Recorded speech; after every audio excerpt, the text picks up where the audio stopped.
예수를 믿으면 무엇이 좋을까요? 우리가 예수 믿는 것을 사람들이 무엇을 통해 알 수 있습니까? 우리는 의식적이든 무의식적이든 예수를 믿으면 모든 일들이 다 잘 될 거란 그런 기대를 가지고 있지 않습니까? 근데 실제 삶에서 만약 내가 원하던 그런 일들이 이루어지지 않는다면, 잘 되지 않는다면 참 당황스럽지 않으신가요? 마치 내가 잘 못 믿어서 일이 잘 안 풀리는 것처럼 오히려 스스로를 자책할 때 많지 않습니까? 또 주변의 그리스도인들로부터 그런 오해를 받을 때도 많은 것 같습니다. 당신이 기도가 부족해서 그래 좀 더 기도하면 될 거야. 그래서 기도를 계속 더 하라고 재촉을 받습니다. 정말 그럴까요? 만약 기도를 아무리 해도 결과가 또 같거나 혹은 내가 원하지 않는 그런 방향으로 상황이 계속 가게 된다면 그러면 어떻게 해석을 해야 할까요? 사도 바울은 단지 복음의 영향력이 축복에만 있다 이렇게 말하고 있지 않습니다. 오히려 복음은 능력이라고 말합니다. 빌립보서 4장 13절에 내게 능력 주시는 자 안에서 내가 모든 것을 할 수 있느니라, 능력에 대한 이야기를 하지 않습니까? 근데 그 능력은 단지 내가 원하는 것을 하는 능력이 아니라 바로 앞에 말씀을 보면 그 능력이 무엇인지를 더 자세히 알 수 있습니다. 빌립보서 4장 11절로 12절 말씀을 한번 같이 읽어볼까요? 11절 12절입니다. 빌립보서 4장 11절 12절인데 그냥 제가 읽겠습니다. 나오네요. 내가 궁핍함으로 말하는 것이 아니니라. 어떠한 형편에든지 나는 자족하기를 배웠노니 나는 비천에 처할 줄도 알고 풍부에 처할 줄도 알아. 모든 일 곧 배부름과 배고픔과 풍부와 궁핍에도 처할 줄을 아는 일체의 비결을 배웠노라. 여러분, 여기서 말하는 바울이 말하는 이 능력은 무엇일까요? 이 능력은 자신에게 주어진 모든 상황들에 대해서 그것을 넉넉히 감당할 수 있는 능력이라고 표현하고 있습니다. 이 능력은 어디서 오는 것일까요?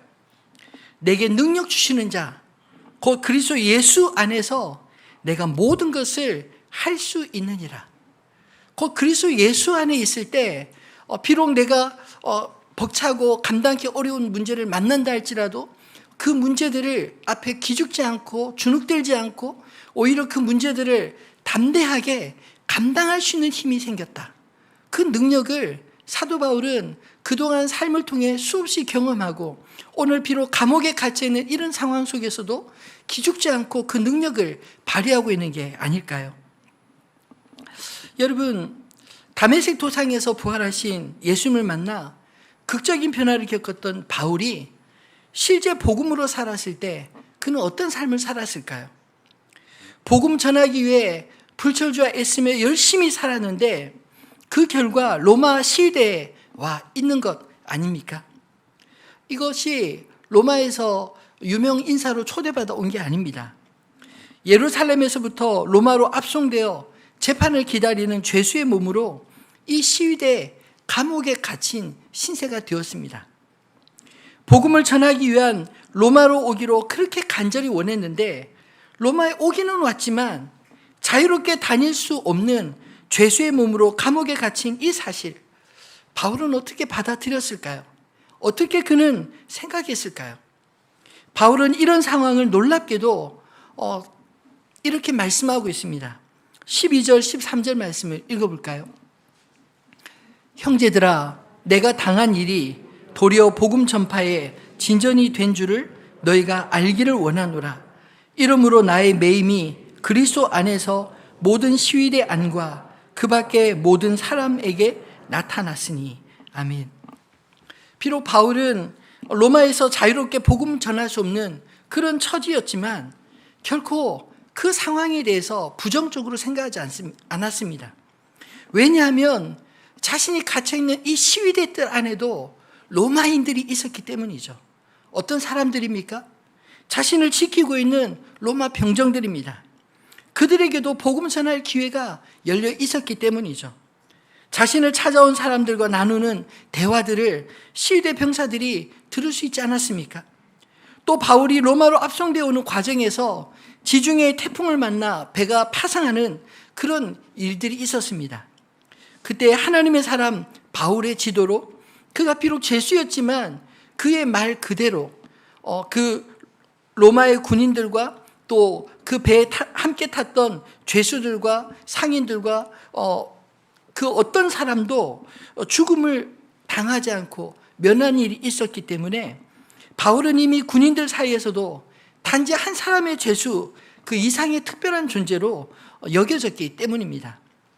더군다나 유대인들이 바울을 암살하기 위해 얼마나 조직적으로 움직였던지 만약 로마 군인들의 보호가 없었더라면 어디서라도 위험했기에 오히려 바울에게 로마 시위대 감옥은 역설적이게도 안전하게 복음을 전할 수 있는 곳, 이렇게 말할 수 있었던 게 아닐까요? 이처럼 바울은 자신이 당한 일에 낙심하지 않고 오히려 이 일을 통해 행하시는 하나님을 바라보았습니다. 안으로는 시위대 사람들에게 자신이 복음을 전할 수 있었고 또 로마 시내는 오히려 자신이 갇힌 것 때문에 로마 교회 성도들이 열심히 복음을 전하고 있었던 것입니다. 그러므로 바울은 빌립보 교회 성도들에게 자신을 염려하지 말고 오히려 힘써 복음에 합당하게 생활하라, 이렇게 권면하고 있습니다. 바울이 그렇게 살았던 것처럼 복음에 합당하게 생활하려면 어떻게 해야 할까요? 첫 번째로 복음의 신앙에 한마음 한뜻으로 협력해야 하는 것입니다.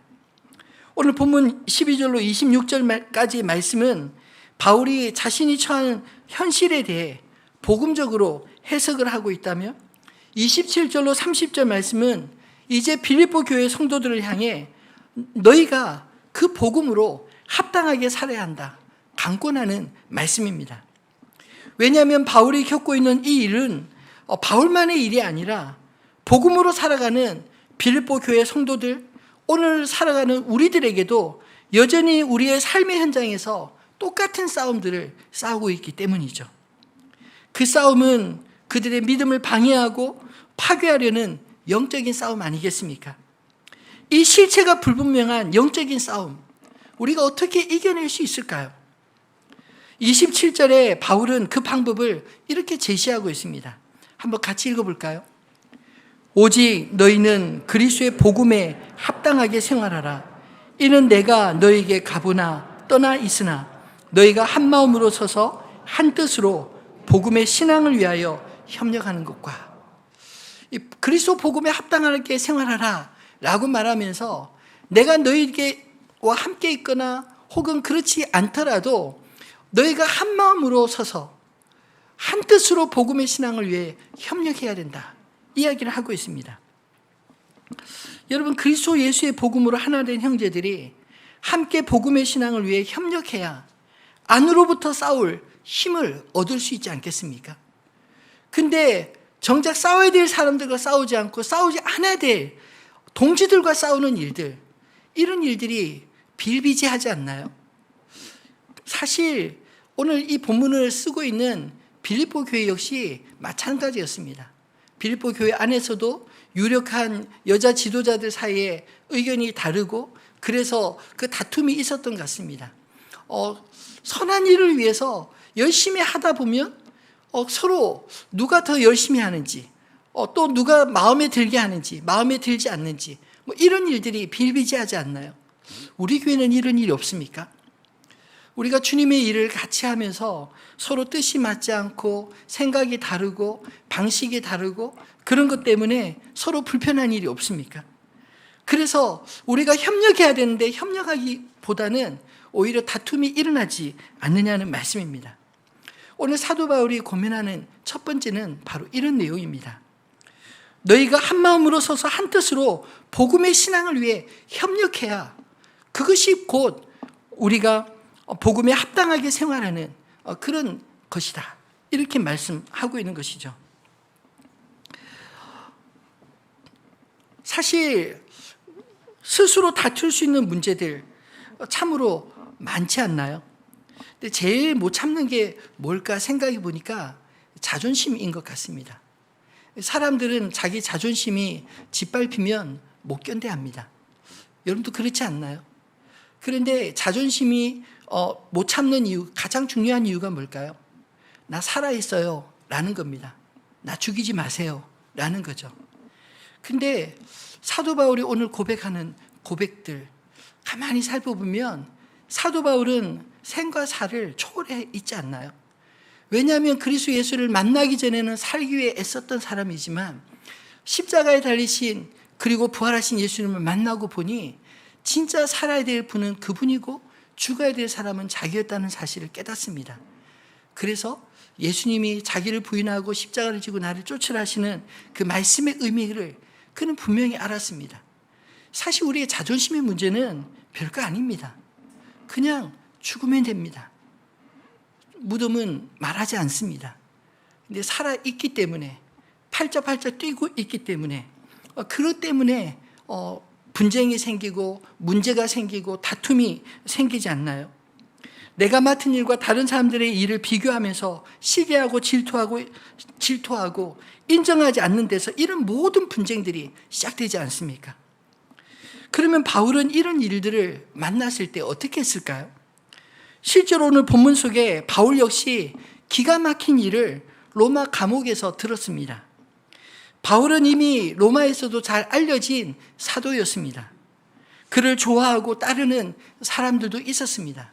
바울은 로마에 가기 전에 이미 로마서를 그들에게 로마에 편지를 보냈기 때문에 그 편지를 읽고 그리고 바울을 만나기를 사모하는 사람들이 기다리고 있었고, 동시에 바울의 과거 때문에 여전히 그를 배척하고 시기하고 그가 어떻게 사도일 수 있느냐, 사도성을 의심하는 유대 그리스도인들이 역시 있었습니다.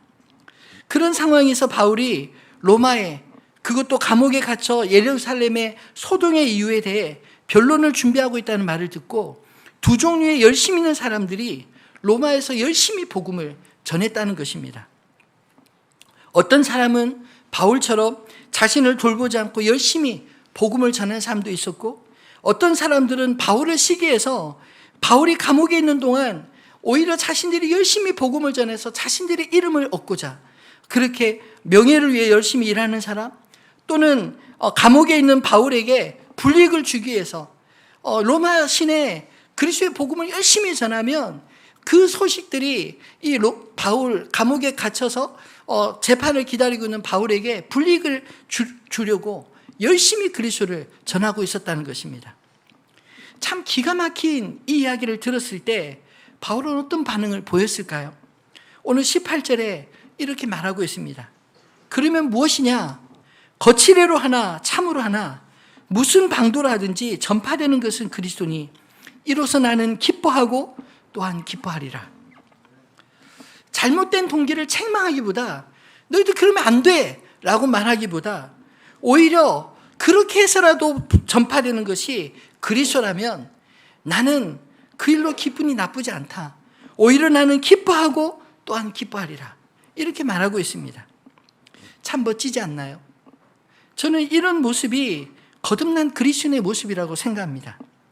내가 아니라 그리스도가 더 중요한 사람들인 것입니다.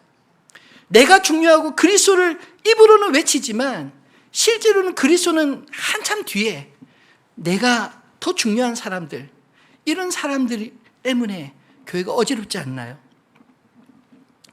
여러분, 정말 우리 안에 그리스도가 바울처럼 존귀하게 여김받기를 소원합니다. 바울은 자신에게 편한 사람, 불편한 사람으로 편을 나누지 않았습니다. 바울은 자신을 변호하기 위해 일평생을 산 사람이 아니라 오직 그리스도 예수의 복음을 사람들에게 전하고, 그리고 그리스도 예수의 복음에 대해 오해하는 사람들에게 그리스도를 변호하기 위해 살았던 사람입니다. 그래서 비록 자기를 시기하여 바울의 매임에 괴로움을 더하게 하려고 복음을 전하는 사람들의 소식을 들었지만 그래도 기분 나쁘기보다는 오히려 그렇게라도 전해지시는 분이 그리스도시라면 자신이 당하는 괴로움은 아무것도 아니라고 그렇게 생각하며 나는 기뻐하고 또한 기뻐하리라 고백하고 있는 것입니다. 자신이 매어 전하지 못하는 복음을 하나님께서 다른 사람을 통하여 쓰실지라도 그 사람이 나를 설사 반대하는 사람이라 할지라도 바울은 상관하지 않고 기뻐할 수 있었던 그런 넉넉함이 있었다는 것이죠. 이것이 복음에 합당하게 사는 사람의 모습이 아닐까요? 빌립보 교회 안에서도 이미 편이 나누어지고 다툼이 있었던 차에 바울은 오직 복음의 신앙을 위해서 한 마음과 한 뜻으로 서로 협력해야 한다. 그래야 우리가 이 싸움을 함께 싸울 수 있다라고 말하고 있습니다.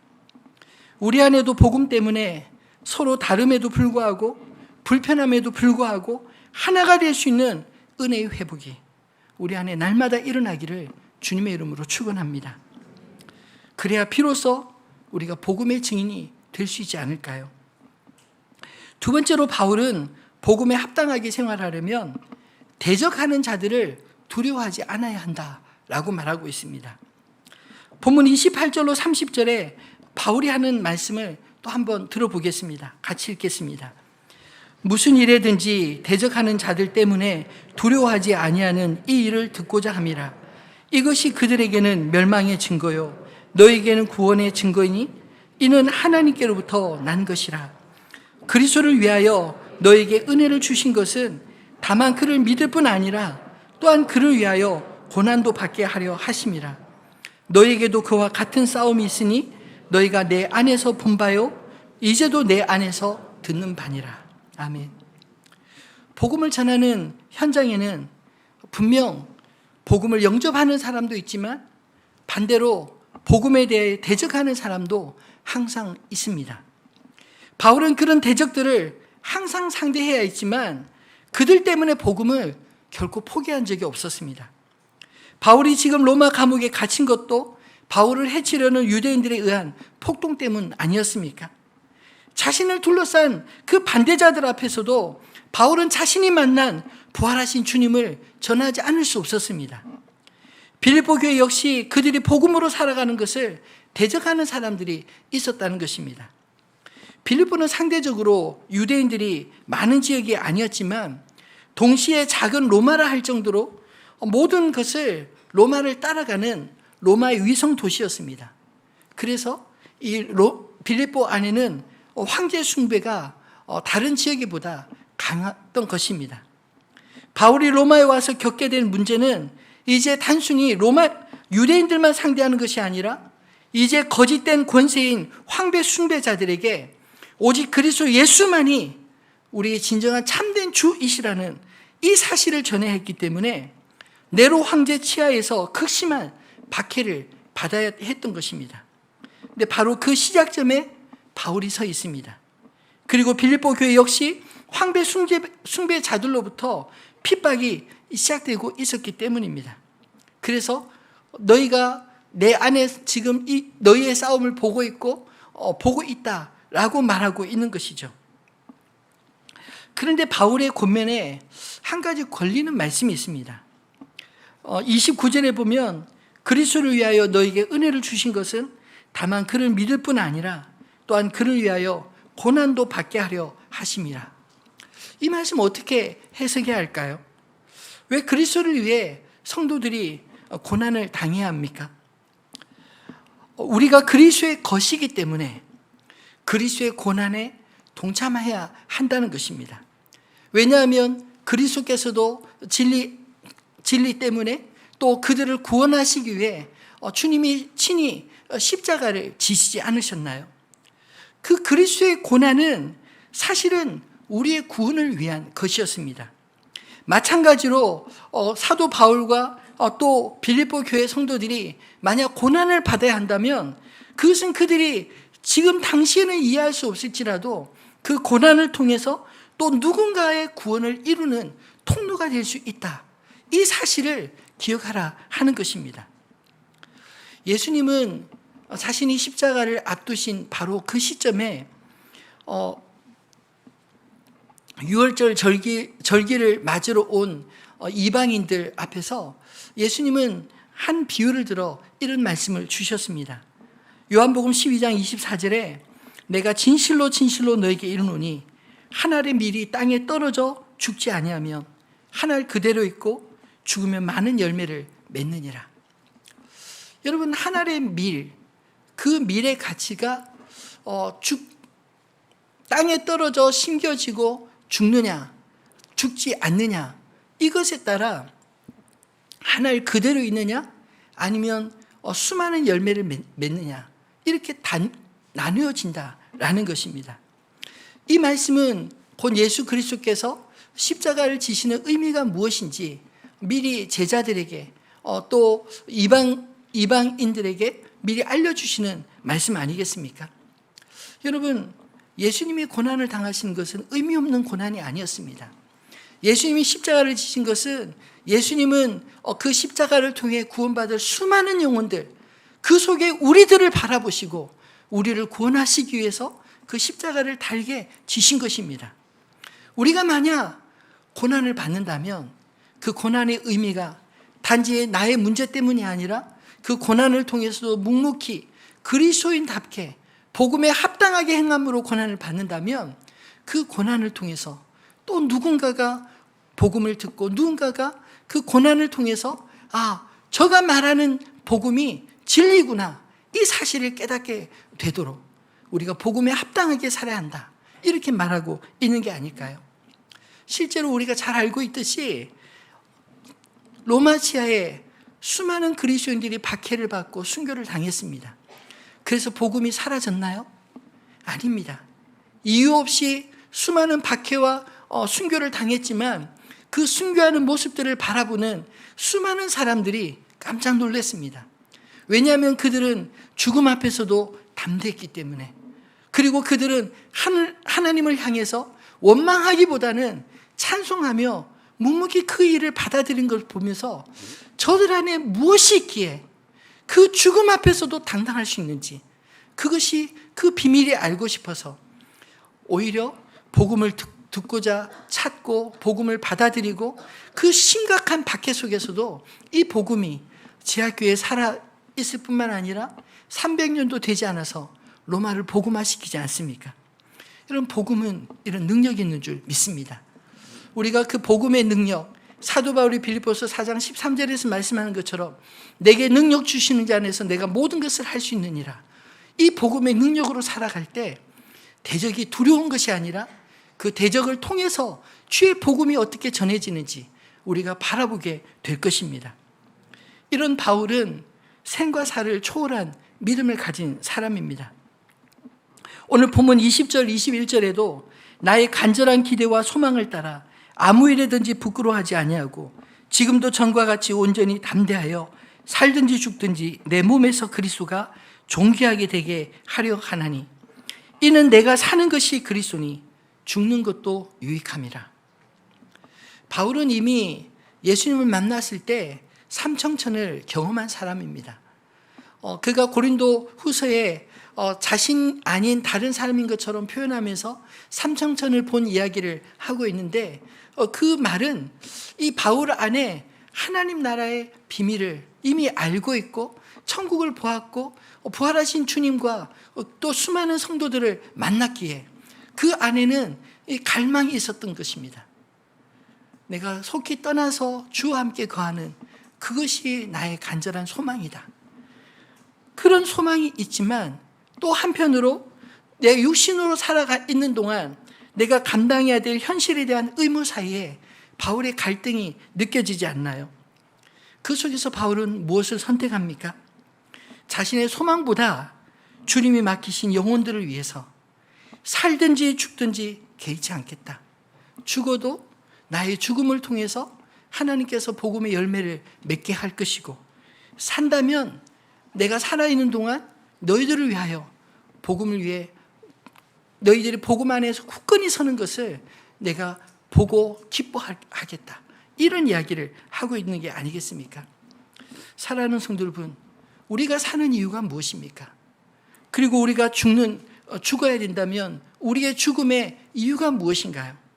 사도 바울이 내게 사는 것이 그리스도니 죽는 것도 유익함이라 라고 말씀하는 것처럼 우리 안에 삶의 비결, 우리 안에 죽음에 이기는 비결이 그리스도 예수 안에 분명하기를 소망합니다. 저도 저희 아내를 8년 전에 먼저 떠나보내고 난 이후에 이 죽음에 대한 생각이 참 많이 바뀌었습니다. 예전에는 주변에 그런 일들을 보지 못했기 때문에 평생 살 것처럼 생각했습니다. 내가 원하는 만큼. 근데 그렇지 않더라고요. 이 죽음은 언제 어느 순간에라도 누구에게라도 다가올 수 있는 현실입니다. 그런데 그 죽음 앞에서 내 안에 그 죽음을 이길 수 있는 소망이 있느냐 없느냐, 이게 사실은 더 중요한 문제라는 사실을 깨닫게 되었습니다. 그리고 저는 가끔 저희 아이들한테도 그런 이야기를 합니다. 아빠는 겁이 많아서 엄마처럼 그렇게 오랫동안 병 치료할 자신이 없어. 그래서 틈날 때마다 이렇게 기도한다. 하나님, 때가 되면 자는 듯 불러주십시오. 그냥 열심히 살다가 주님 자는 듯 불러주시면 주님 기쁘게 맞이하겠습니다. 이런 마음으로 기도한다고. 그래서 혹시나 자다가 안 일어나면 그것이 하나님 앞에 그 기도의 응답이라 이렇게 생각하고 다른 생각을 품지 마라. 왜냐하면 사람들은 죽음에 대해서 참 이상한 생각들을 많이 하잖아요. 근데 제가 목회하면서 이 죽음을 준비하는 많은 분들을 목격하고 그들이 정말 기도하고 준비한 대로 그렇게 죽음을 맞이하는 모습을 보면서 이게 참 믿음이구나. 왜냐하면 우리가 믿노라 하면서도 정작 죽음에 대해서 두려워하고 회피하고 그리고 천국에 대해서 이야기하지만 실제로 천국을 믿지 않는다면, 마치 이 땅이 천국이고 죽음은 지옥처럼 생각한다면 우리의 믿음은 잘못된 거 아닌가요? 장로님들께도 제가 그런 이야기를 한 적이 있습니다. 혹시 제가 자다가 못 일어나면 그게 제 기도의 응답인 줄 아십시오. 다른 생각을 갖지 마시고. 여러분도 그런 고백을 할 수 있어야 되지 않을까요? 여러분, 우리가 사는 것, 이 땅에 얼마나 오래 사느냐, 얼마나 누리며 사느냐, 이게 우리 인생의 목적이 된다면 우리의 믿음은 무엇입니까? 사실 우리의 믿음의 가장 중요한 것은 이 땅의 삶이 전부가 아니라 하나님 나라가 있고 하나님께서 우리에게 그 나라를 영원히 위협으로 주시기 위해 준비하고 계신다. 이 땅은 나그네와 같다라는 것 아닙니까? 나그네와 같기 때문에 우리는 이 땅에서 단정하게 살아야 될 이유가 있고, 그리고 내 마음대로 살지 않고 주님의 뜻을 구하며 살아야 될 분명한 이유가 있습니다. 왜냐하면 하나님 나라가 소망이 없다면, 그리고 이 땅만 전부라면 우리는 마음대로 살겠지만 우리는 하나님을 소망하고 그 나라를 사모하기 때문에 이 땅의 모든 것들은 하루하루가 우리 주님 앞에 준비되는 삶이 아닌가요? 이 땅에서 주님을 경험하고 그 나라에서 확인하는 그런 시간들이 아닌가요? 저 여러분 안에 이런 믿음이 있기를 주님의 이름으로 축원합니다. 그래서 바울은 죽음을 두려워하지 않았습니다. 그 감옥의 벽들 앞에서 두려워하지 않았습니다. 왜냐하면 그 벽 너머에 계신 영원한 하나님 나라를 보았기 때문이죠. 말씀을 맺겠습니다. 여러분, 그리스도인으로 산다는 것, 참된 제자도의 핵심은 무엇일까요? 저는 제자도의 핵심을 성경 구절 두 말씀으로 정리하고 싶습니다. 누가복음 9장 23절 말씀 우리 같이 읽어볼까요? 또 무리에게 이르시되 아무든지 나를 따라오려거든 자기를 부인하고 날마다 제 십자가를 지고 나를 따를 것이니라. 예수님은 무리들이 자신을 따라오는 것을 보며 그들에게 이렇게 말씀하셨습니다. 아무든지 나를 따라오려거든 자기를 부인하고 날마다 자기 십자가를 지고 나를 따를 것이니라. 여러분, 주님의 제자가 된다는 것은 자기를 부인하는 자여야 합니다. 자기를 부인한다는 이 말의 의미는 하나님의 뜻과 내 뜻이 충돌할 때 하나님의 뜻에 무릎 꿇는다는 것을 의미합니다.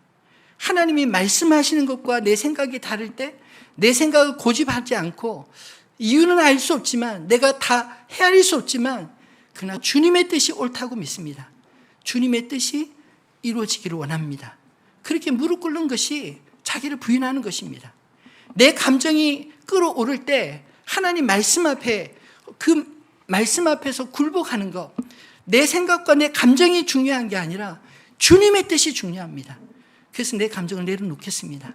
나는 그리스도 안에서 죽고 그리스도 안에서 살겠습니다. 이것이 자기를 부인하는 태도입니다. 여러분, 예수를 잘 믿는다는 건 자기 부인을 할 수 있는 자여야 하지 않을까요? 왜 요즘에 그리스도인들이 욕을 먹습니까? 예수를 믿는다고 하고 천국을 이야기하고 이러면서도 여전히 살기 등등하고 자기가 죽지 않아서 다른 사람을 죽이려고 하는 그런 사람들이 주변에 많으니까, 그런 사람들 때문에 환멸을 느끼는 사람들이 예수 믿어도 별거 없다, 그렇게 말하고 있지 않나요? 여러분, 우리 가정에서 여러분은 어떤 사람입니까? 내가 살아있습니까? 내 안에 그리스도께서 사십니까? 여러분 직장에서 여러분이 사십니까? 여러분 안에 그리스도 예수께서 살아가시고 있으신가요? 바라기는 나는 죽고 내 안에 그리스도께서 사는 그런 제자들이 되시기를 주님의 이름으로 축원합니다. 하고 싶은 일도 있고 해야 될 일이 있습니다. 하고 싶은 일만 하는 사람이 아니라 해야 될 일, 자기 십자가를 지고 담당하게 그 길을 갈 수 있는 주님의 제자들 다 되시기를 소망합니다. 또 하나 제자도의 핵심을 저는 요한복음 13장 34절에서 찾습니다. 한번 같이 읽어볼까요? 새 계명을 너에게 주노니 서로 사랑하라. 내가 너희를 사랑한 것 같이 너희도 서로 사랑하라. 여기서 보면 그 뒤에 말씀에 이로써 너희가 내 제자인 줄 알리라 라고 말씀합니다. 우리가 아무리 주님을 잘 믿는다고 그리스도인이라고 제자라고 제자 훈련을 아무리 잘 받았다 할지라도 주님이 주신 새 계명, 주님이 나를 사랑하신 만큼 내가 내 믿음의 형제를 사랑하지 못하면 아무리 우리가 입술로 제자라고 소리치고 외치고 떠든다 할지라도 울리는 괭가리와 다를 바 없는 것입니다. 그러나 우리 안에 주님이 주신 그 사랑이 충만해서 그 사랑을 생각하면 그냥 모든 것들이 사랑으로 보일 수 있는 그런 사람이 되는 것, 그것이 주님의 제자의 핵심이 아닐까요? 바라기는 저 여러분이 오늘 사도 바울과 같이 이런 믿음의 삶을 살기를 소원합니다. 자기를 부인하기에 자기를 시기하고 전도하며 자신을 더 괴롭게 할 그런 목적으로 전도하는 사람들의 이야기를 들어도 기뻐할 수 있는 것입니다. 왜냐하면 내 안에 사는 이가 그리스도시니, 증거되는 이가 그리스도시니 나는 아무것도 아니라고, 내가 짓밟히는 것 아무것도 아니라고 그렇게 생각할 수 있는 게 아닐까요? 뿐만 아니라 자기가 진정한 소망은 주님 앞에 빨리 가는 것이지만 내가 육신으로 이 땅에 감당해야 될 이 복음의 사명을 위해서 십자가를 담대하게 지려고 하는 그 마음이 느껴지지 않으시나요? 사도 바울 안에 그 주님의 제자로서의 사랑이 보이지 않습니까? 오늘 저와 여러분 안에 이 제자도의 자기 부인과 십자가 사랑이 우리 가운데 충만히 넘쳐서 우리가 우리 자신을 증명하는 것이 아니라 우리를 바라보고 믿지 않는 사람들이, 또 우리의 이웃들이, 우리의 가족들이 엄마처럼 살고 싶어요, 아빠처럼 살고 싶어요, 당신처럼 살고 싶어요, 이렇게 말할 수 있는 제자들 다 되시기를 우리 주님의 이름으로 축원합니다.